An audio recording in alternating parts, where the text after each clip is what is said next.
जयपुर से जहां एसआईआर का काम कर रहे बीएलओ का बोझ कम होगा, जी नियुक्त किए जाएंगे और अतिरिक्त बीएलओ और सूचना सहायक भारी कार्यभार की शिकायतें सामने आने के बाद फैसला लिया गया है। 4 दिसंबर तक ये विशेष निरीक्षण अभियान जो है चलने वाला है और अर्धवार्षिक परीक्षाओं को देखते हुए ये फैसला जो है वो लिया गया है।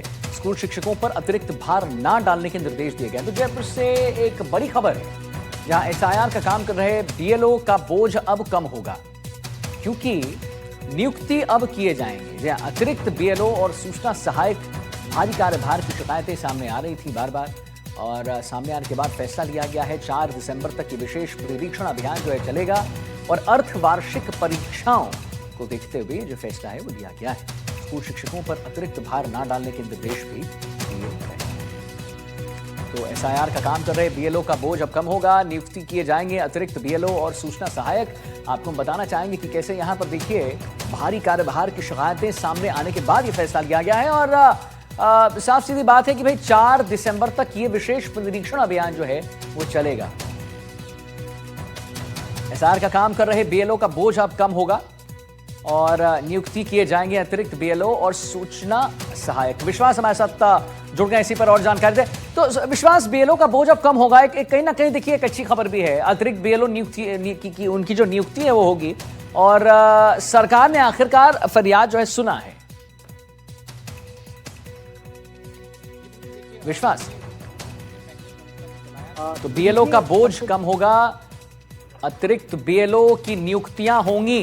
विश्वास, क्या जानकारी है आपके पास इस चीज को लेकर, ये जो नियुक्तियां होंगी उसको लेकर?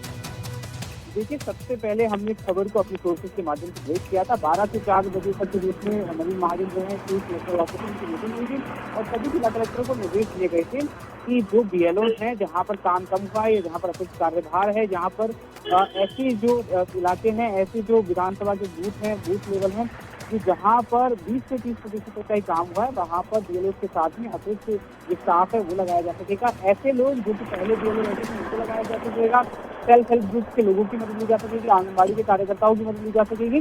तो इस तरीके के जो राहत है वो कर्मचारियों को दी गई। जिस तरह के मामले लगातार सामने आ रहे थे, पहले जयपुर से, फिर सवाई माधोपुर से और जो अन्य जगहों से मामले सामने आए कि कार्मिकों को भारी दबाव के चलते तनाव में कार्मिक थे, तो उसको लेकर के ये जो पूरा सिस्टम है ये बनाया गया कि आप जिला कलेक्टरों को निर्देश दिए कि आप अपने स्तर पर नियुक्ति करवाइए, आप अपने स्तर पर ये आदेश जारी कीजिए कि अगर हेल्प चाहिए तो वो ले सकते हैं। साथ ही एक और आदेश जारी किया गया था कि डिजिटलाइजेशन में अगर कोई दिक्कत आ रही है तो ई मित्र की जो मदद है वो ली जा सकती है। साथ ही एक और बात ये स्पष्ट हुई है कि सूचना सहायकों की जल्द से जल्द भर्ती की जाए ताकि जो डिजिटल जो सारा काम होता है, क्योंकि डिजिटलाइजेशन का वक्त है और डिजिटली जो चीजें हैं वो होने लगी हैं, लेकिन जो पुराने कार्मिक हैं वो उतने दक्ष नहीं है तकनीकी रूप से शायद, और उन्हें परेशानी आती है ऐसे काम करने में। तो उनकी मदद के लिए जो ये पूरा काम है, उनकी जो मदद के लिए ऐसे जो लोग हैं उनकी नियुक्ति करने के जो निर्देश हैं वो दिए गए थे और उसके बाद में जो आदेश हैं वे भी जारी हो चुके हैं। सबसे पहले हमने बैठक से ये बात जो है सबसे पहले अपने सूत्रों के माध्यम से दर्शकों को बताई थी, उसके बाद में अब जो आदेश है वो भी जारी हो चुके हैं। जी विश्वास, ठीक है, बहुत बहुत धन्यवाद महत्वपूर्ण जानकारी देने के लिए विश्वास। और चलिए अब आगे बढ़ते हैं और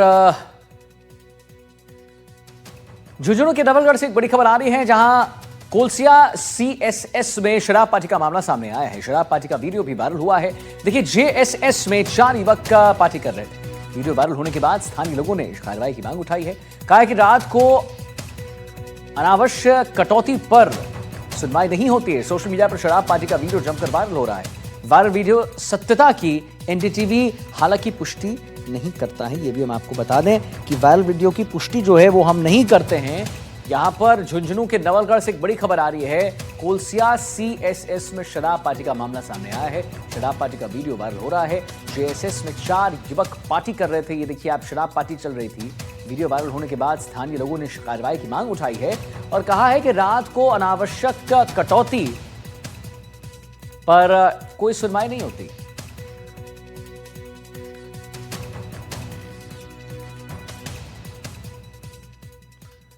चलिए अब डूंगरपुर की ओर चलते हैं। डूंगरपुर दौरे पर सांसद राजकुमार रोत ने एसआईआर पर निशाना साध दिया। दोस्तों, उन्होंने कहा कि एसआईआर की योजना अधिकारियों ने ऐसे ऑफिस में बैठकर बनाई है कि गांव की भौगोलिक स्थितियां अलग हैं। ग्रामीण क्षेत्र में घर दूर होते हैं, ऐसे में एक बीएलओ 50 घरों तक एक दिन में कैसे पहुंच पाएगा। उन्होंने एसआईआर को कोविड से भी बड़ी महामारी बता दिया है।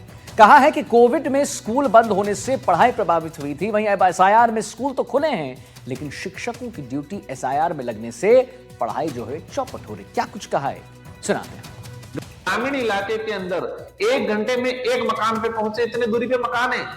दिल्ली और जयपुर में रहने वाले पता है चुनाव आयोग और सरकार को कि भारत कितना बड़ा है, भारत के घाव कितने बड़े हैं, पहाड़ है, नदियां हैं, नाले हैं, एक एक घर को पहुंचने के लिए आधा 1-1 घंटा लगता है। तो एक बीएलओ 50 जगह कैसे पहुंचेगा? इतना बर्डन डाल रखा है। रात की 10-10 बजे तक अधिकारी कर्मचारी काम कर रहे हैं, सारी योजनाएं।